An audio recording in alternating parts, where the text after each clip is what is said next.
Hello, beautiful soul. Thank you so much for tuning in. So, I'm just going to get a couple of technical things out of the way. I'm just going to share this live stream with my groups. If you're not a part of my group, The Wild Goddesses, you can access that through my page as well. So, I'm basically going to come on to share something quite impressive. Like, it's something that really shocked me when I found out that this was happening. And I guess my intention and my hope is that it will actually support you on your journey wherever you are, you know, on the specific point that you are in your journey. So I'm just gonna share this, and also I'll be waiting for people to jump on live if they wish to do so. It's gonna be really great, and I can't wait to just to share this with you because it's so juicy and it's really powerful as well. It's probably also going to highlight all the things that I guess have been, misconceived as being out of alignment for you when things are actually totally in alignment. And so, as you know, I'm a huge fan of dance. Dance is one of my main practices to manifest, actually. And what I noticed is that movement really is so profound. It's actually, ultimately, when you really link it back and you tie it back, it actually is about life and death. And so today we're going to be talking about death, and we're going to be talking about how death actually relates and intertwines within your success story, and also how it can affect you in a sense where you feel like things are not working, when things are actually working. It's just that there's another energy that's taking place.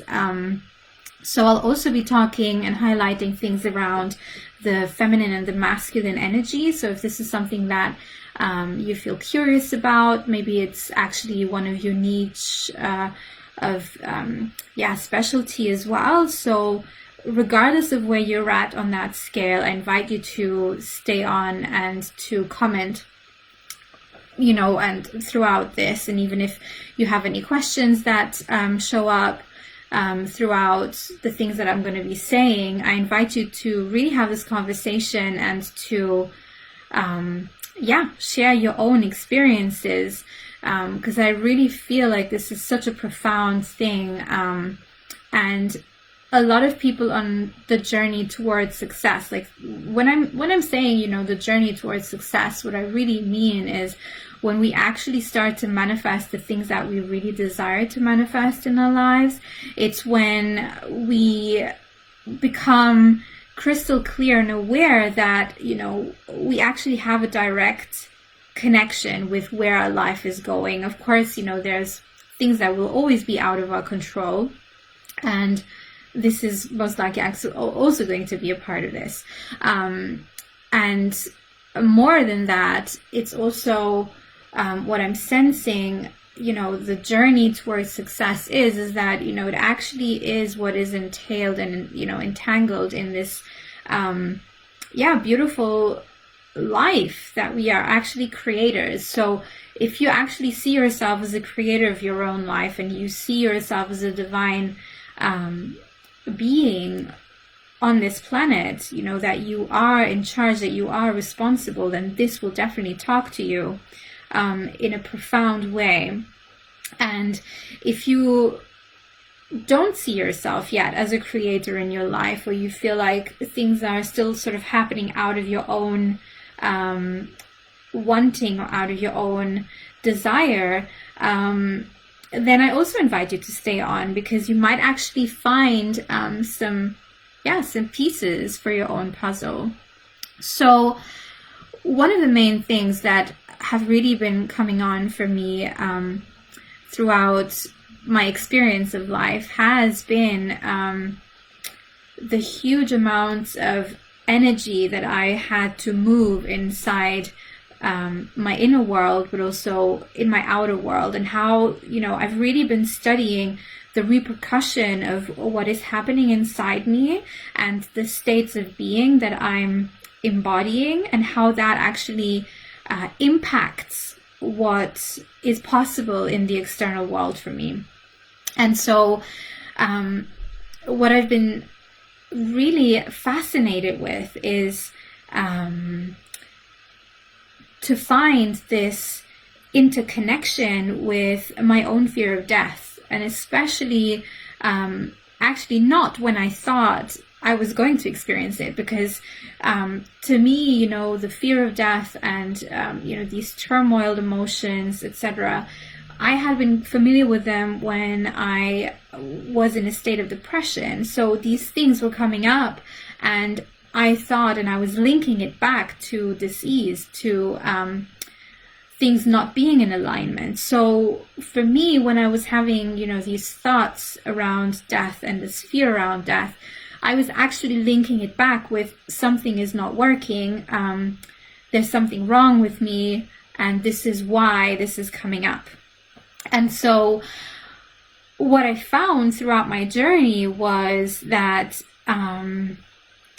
this fear of death actually came up even in a more acute sense when things started to work, when I was actually, manifesting and bringing in the life that I really wanted, to a point where it really shocked me that, I was making a lot more money through my online business. I had so many opportunities coming to find me. I started traveling again. So if you've been following me for a while, you know that I've gone on a world trip, but then I sort of, went back home and I settled for a little bit in my family home. And I really had to go through this mourning and grieving process that maybe I was not going to travel again. And it's like, it really, there was a lot of sadness involved. And when this opportunity came up for me to actually go travel again, and also being paid for it, and just being able to tie it back with dance and with working with children again, I was experiencing this deep sense of loss and grief, and I would wake up in panic in the mornings, and it's actually quite vulnerable to share this because it's not something that I normally talk about too much, especially not in an open public space like this. But I feel courageous to share about this because I know that a lot of people go through this, and then it kind of staggers us a little bit, and we can feel like, wait a minute, like everything that I've always wanted is actually coming in. Why is it that I'm experiencing this sense of loss and grief, and why am I panicking about death? And another thing that is really important for me to point out is that at that time I was having more and more profound transcendental experiences in my meditations, meaning I could really feel the shifts, I could really feel the difference, inside this space of meditation. And I'm going to talk a little bit more about this and, what is intertwined there, like the scientific knowledge that I gathered, and it actually completely floored me. And so parallel to this, what happened as well is that I was finding my way back into dance, not, through the filter that I always had experienced in professionally dancing or dancing in order to teach. So it was like a very, set frame. What was happening here is I actually was coming back to dance from a place of curiosity, of just allowing myself to be guided, dance in intimacy in terms of not actually filming myself and not actually doing it for the sake of performance or being seen, simply to allow dance to guide, to just guide these moments of profound, intimate space within myself. And what I discovered is there was so much sadness and grief that I feel it's almost like I had put a pressure cap on them, because the 2 or 3 years when I left my dance career and I started to build my online business and I went traveling the world, there was a lot of movement, a lot of things were happening, and it's like I couldn't really go to the depth. Hello, Danae. So lovely to see you here. Thank you so much for tuning in. I hope you're well over in New Zealand. And so what happened is that dance actually came to find me again. And it was a really profound moment for me, because for me, dance had died. It's like dance, the way I knew it, had died inside me.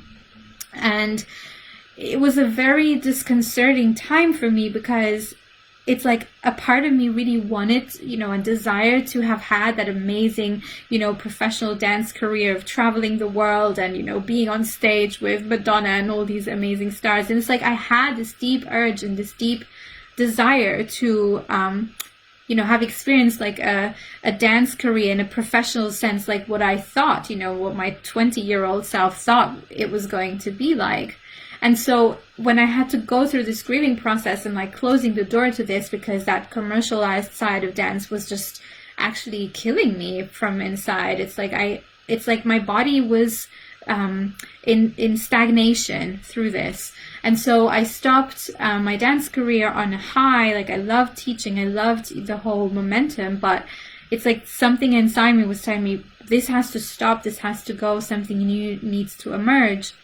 And at the time when I was like letting go of my dance career, like I thought I was going to build this online business to coach dancers, and, I couldn't find a way around it, because I thought nobody's going to want this. Like, who's going to be wanting to be taught how to live a spiritual life when they're actually dancers, right? It's like, there's nobody like me out there. Like, that's what I thought. It's really funny. So when I thought, I think about this now, it's like, oh my gosh, like, of course, like that movement was happening already. Like my feed is full of dancers dancing now. But so I'm coming back to the point of this fear of death.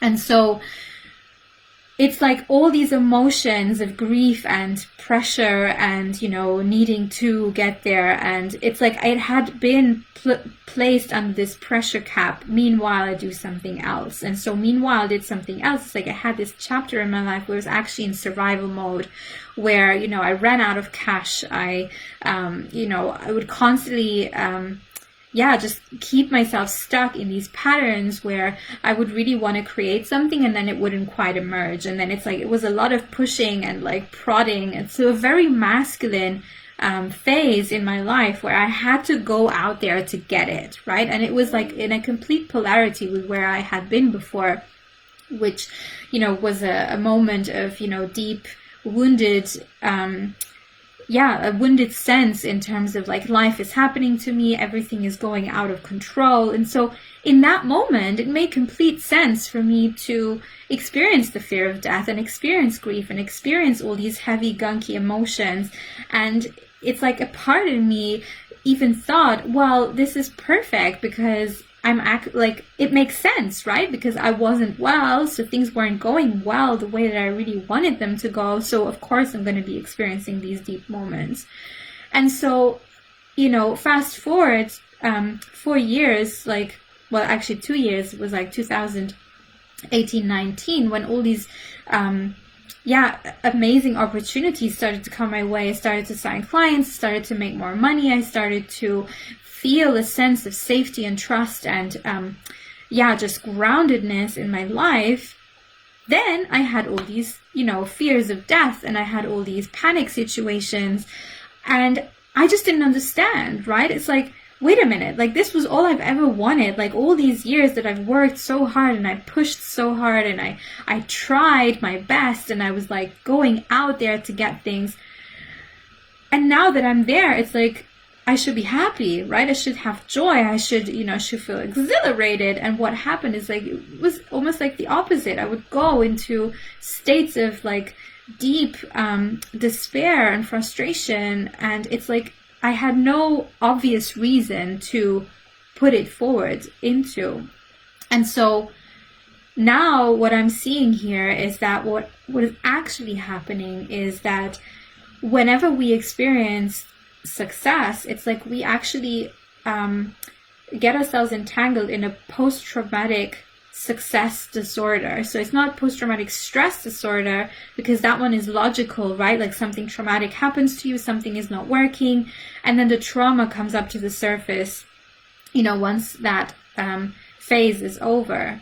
But here what was different is that this post-traumatic stress disorder actually was a post-success disorder. It's like as soon as things started to go well, it's like that cap that I needed to push down in order to, not experience the trauma, not experience the grief, because I had no time, because I was in survival, right? And when you're in survival, you're constantly looking ahead. It's like the hamster on a wheel. You're just running, and it's like it never stops. So the moment that I started to relax and lean back, it's like all this stuff started to come up to the surface. And one of the most amazing pieces that I found was that as I was entering this phase of my life where things started to go well, so as previously I was experiencing this feminine woundedness of things are happening to me, feeling victimized, what was happening here is I was actually entering my empowered feminine phase, where I can be okay not doing anything. I can lean back, I can relax, I can, I can almost get myself into that state of being by command. All of that stuff started to come up. And I know now for sure that a lot of entrepreneurs go through this, a lot of creatives go through this, so many people go through this, and what they realize, what happens often in that moment is that we judge ourselves and we criticize ourselves. We think that something isn't working. We're totally convinced that we have to do more, right? All these guilt feelings and all that stuff that comes up to the surface. It's like our ego will attach it to something's faulty. I need to fix this, right? And so what happens here is that can actually, actually deplete us when this fear of death and this death, happening in our lives. It's actually just a grieving process of things, having not worked the way that you wanted them to work for so long. So that's the grief that's coming up. So if you're experiencing fear of death or, these really gunky, emotions coming up to the surface, when actually in your external world, everything is fine, right? Everything is actually okay. This is what you wanted. It's most likely going to be a sign of you actually being successful at what you're doing, and not the way that, we on a superficial level, in a first stage, would interpret it as something being out of order.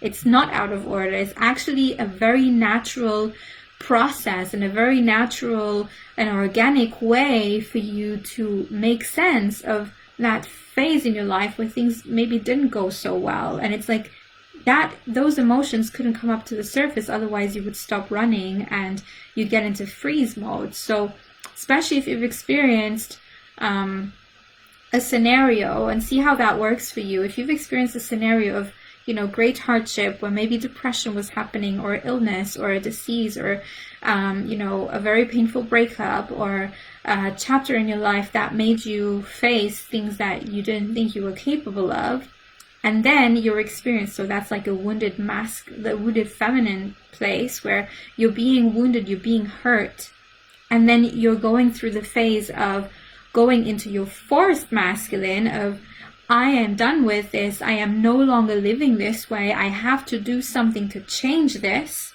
And a lot of people go through this. So this is why I'm very, I'm sort of generalizing it so that you can recognize that within your own life. So you then go into that forced masculine, which is actually pulling, it's pulling you out of the depression. It's that, it's that instinct of, if I stay here too long, I'm actually going to be eaten up, by this big monster. And there's no big monster, obviously, but it's the big monster of whatever is showing up in your life that in that moment. It's depression or illness or, all the things that I've labeled. And then you're seeing yourself going into that, I'm going to get this done. I'm going to run for cover. I'm going to go for it. I'm going to just, live my life and do whatever I want to do, like that, excessive movement towards freedom. And it's like that movement towards freedom that's actually making you run until it's like you become so obsessed with it. And I'm seeing a lot of the clients that I've worked with in the past actually go through this process, right? So it's like they, very often I would actually initiate that stage of, having them run and having them go and do things. And this is often what a lot of coaches coach other people to do. It's like they help you actually move yourself out of that state. Like all these motivational coaches, it's like they're actually helping you move out of your wounded feminine into that masculine energy that's actually, coming out of you, and it's making you move ahead.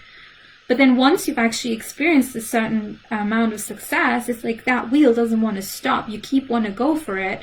And especially if you're starting to magnetize things in your life that you really wanted, like, what happened for me was my success in my business was picking up. I had clients, actually paying me a lot of money and really signing bigger packages that, when before I was like scratching, trying to get 1 or 2 sessions with people. It's like things started to flow. I started to have a stream of money, influx coming in. I started to have that stability. So it's like, we're naturally going more into that divine feminine place of like, yes, I can receive, I can allow. It's like, and when we are actually stretching that divine feminine, like membrane of becoming more receptive, becoming more porous, like maybe you're seeing what's coming now, right? So if you're receptive, you're becoming more porous. And another thing is like the feminine energy is very much in charge, connected with the darkness. So it's going into the darkness, going into the unknown. It's being okay with not doing anything and not even knowing when anything is going to be done, right? And so when we're starting to, shift from that, forced feminine, wounded feminine into the forced masculine, into the empowered feminine. So it's like a helix, right? So it's like you move from one into the other. So when that movement of that empowered feminine is starting to take place, a lot of healing is taking place as well. And that's because you're then sort of starting to make sense with that, matter and that matrix of the things that were holding you back and that were so heavy on your soul. And now you're ready to, to open up to it. And it's actually your divine feminine is going to want you to go open that up because she's ready to release. And it's like that crucial knowing that the deeper you can go into your shadow and the deeper you can steep down into that gunky stuff and you can be okay there, it's like it works like a catapult and it's gonna make you jump out of the water like a dolphin, and sort of jump into the light. And it's like that's the matrix that we're working through. So if you recognize this pattern in your life and you recognize yourself going into, feelings of guilt and feelings of, death, feelings of death being close, of feelings of, if I have this success now, like, what is that? Like, I can't even imagine what more success is going to look like, right? It's like, now that I've made 5K this month, like, why would I even want to go to 10K, right? It's like, it's that sense of feeling unsafe. It's actually still a residue, right? And that residue can only come up once you've had a first stage of success and you've had a first stage of manifestation. And obviously, this runs in cycles throughout all of our lives. Like, I definitely was in that cycle, from my teenage years, and then when I went into dance school. So that's like, these are all movements and they can run in multiple timelines. It's not, and they can run on a shorter period of time and on a longer period of time. So there's nothing wrong with you. It's just a sign that you're up leveling, you're stretching that matrix inside of your energy field in order to be able to receive and allow more of the goodness to come in. And so, obviously, like, it's very simple to put this out there because I've seen this pattern, within myself, and I've seen this pattern show up for my own clients as well, especially over the years. And it's amazing to see it from the outside when you understand what's going on, but when you're actually on the inside, it feels really uncomfortable. It feels like, you're actually going to die anytime. And it's like, even if you die, it's like you're even afraid of even thinking just that you might die one day, right? And a huge learning curve for me here was to understand as well the different aspects that are intertwined with these transcendental states. Like, I basically working with this amazing Chinese traditional Chinese medicine specialist, and we have these amazing conversations, and one of the conversations we were having was about the production of DMT. So DMT is a hormone that you release, that you can release in highly transcendental states. And so it's also a hormone that will be released, into the embryo, into the newborn at birth.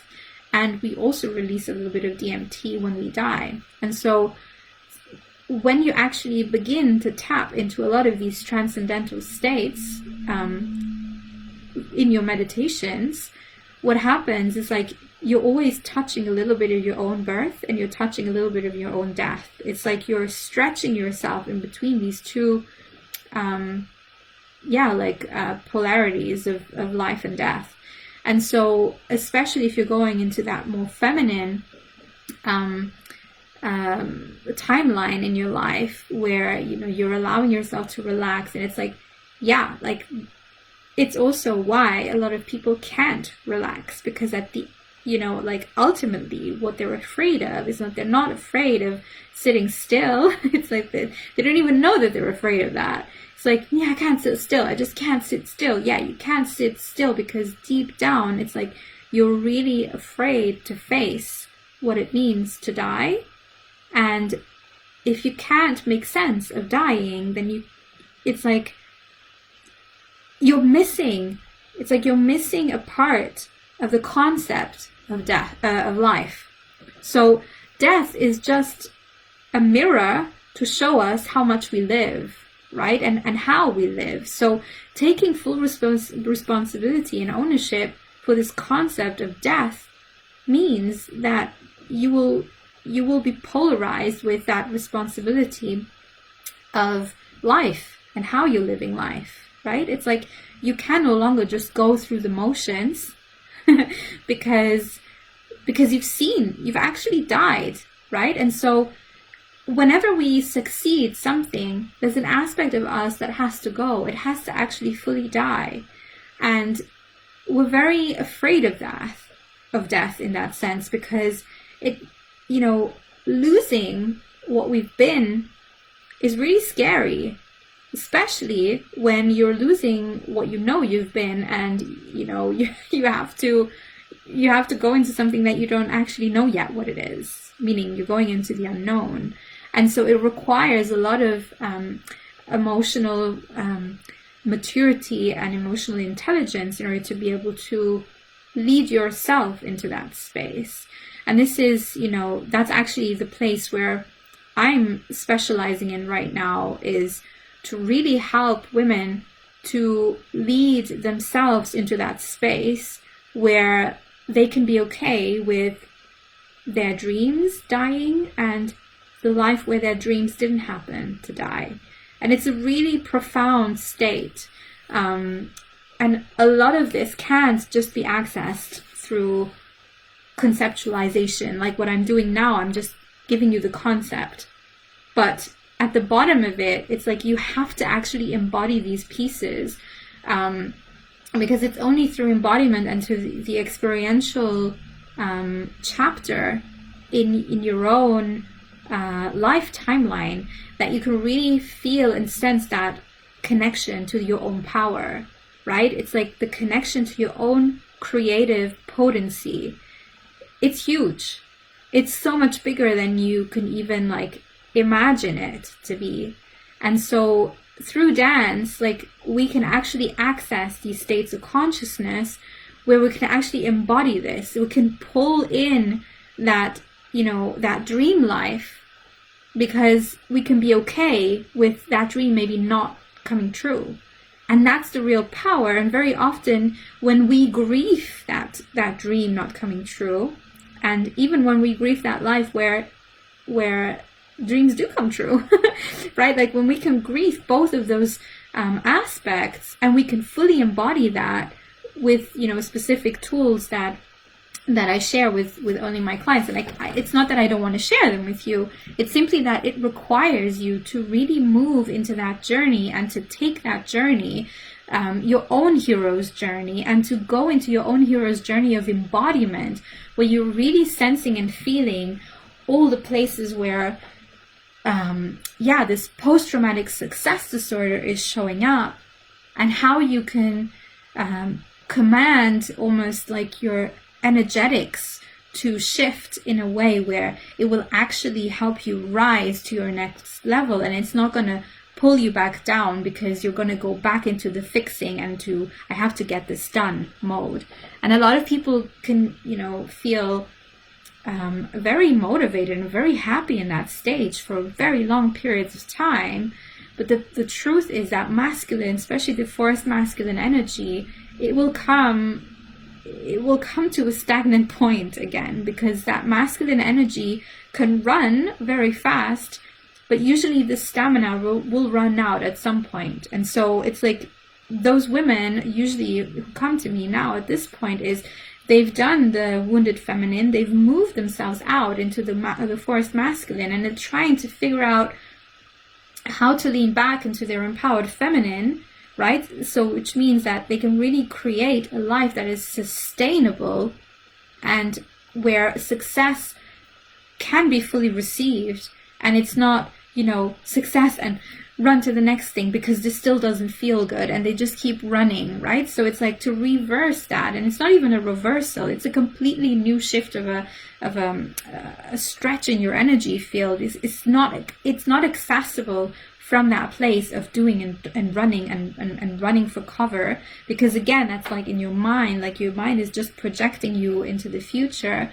But it's like you really have to bring your body back into the equation. And it's so beautiful, because when I really look at it, that was the moment when dance started to come back into my life. And dance came back into my life actually to, as a tool, as a very natural tool of me stretching myself into that feminine power.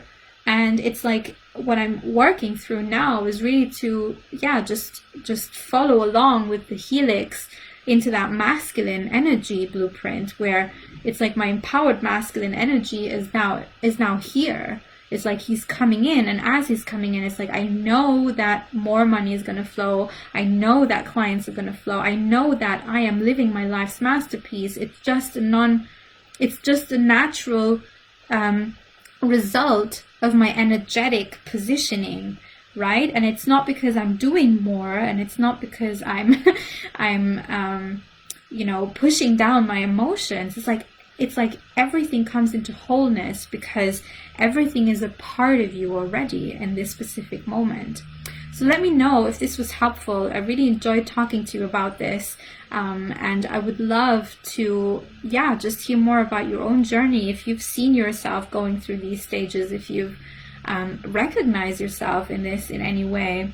And feel free to reach out. I do have some private packages right now that I've like one of them actually that I placed up on my website, and I also have a program running that's going to be at a lower cost for 3 months to exactly like work on that cosmic principle of that divine feminine and divine masculine energy with the embodiment aspect, so that you can really feel and tune in with what it means for you to go through these helix movements, and why this is happening and how this is resonating for you. Because once you've had that experiential knowing, it's like your body will keep that memory, and once you have that memory, that's when you really can command things into your life and understand why things are coming up to the surface, when it's totally not because something's wrong with you. It's just that, this is a part of the process.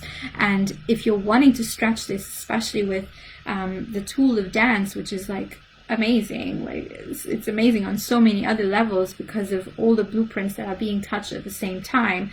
Like one of the major points that I work through is the 5 main bodies. So you have the physical, the emotional. So those are very much feminine based, feminine infused connections. And then you have the mental and the spiritual body. So that's more of a masculine blueprint. And the cosmic body is actually when both of those energies merge together. So Cosmic Goddess actually is about this. It's about working how you can bring that memory into the cellular memory of your own physical body, so that you can bring your nervous system to actually calm down and feel soothed, so that you can actually level up and really draw in energetically. Like, there's actually a so many scientific researches that are now backing this, and it's something that's been practiced for thousands of years. Like, civilizations like thousands of years ago, they would actually dance to call in the rain, they would dance to call in the spirits, they would actually have this very profound conscious way of going about dance. It was a part of them. It's like dance has always been a part of the ancient cultures. It's like we've lost it. And I lost it. Like, as a dancer, I lost it. And now that I've come back to it with that spiritual spin, it makes only the more sense that this was what I was born for. I was born a dancer in order to activate this within my own body. And I'm so excited to share how I actually manifest through dance and what exactly I put in place in my energy field, but also in my physical, my emotional, my mental body, so that this cosmic principle can really activate and allow myself to dissolve in the void, so that things can actually be birthed through me as a vessel, right? It's like your dreams are not it's not you doing the work of the dreams. Like, your dreams are actually just the potential out in the ethers, and your role here is to actually position your energy and all these the four main bodies, so that that cosmic principle can be activated and you can actually draw it in and attract it to you. Resonate with it, like all of it. Thank you so much. You're so welcome, Danae. It's an absolute pleasure to share this. Like, honestly, I wish I could just sit here for hours and just like give it over. But I also understand there are things that will be even more powerful when they are done in a sacred container. And I had to learn this myself, like, even with, the things that I do, but even with things that I signed up for, like, all this wisdom was already accessible to me, but it's only when I really stepped into that container with an investment, and the investment is nothing else but my masculine energy deciding this is what I want next, and I can have this, and my feminine is just holding space and stretching herself into this. So it's like, I actually have a video about the blueprint of finances in my group. So if you're really excited to know more about this and what I've interpreted with, what does money mean? Money is actually just a way of keeping that sacred code safe, so that whenever that can be received, I go into a lot more detail about this, so that when this wisdom is received, it actually is going to be seeded and planted into fertile soil.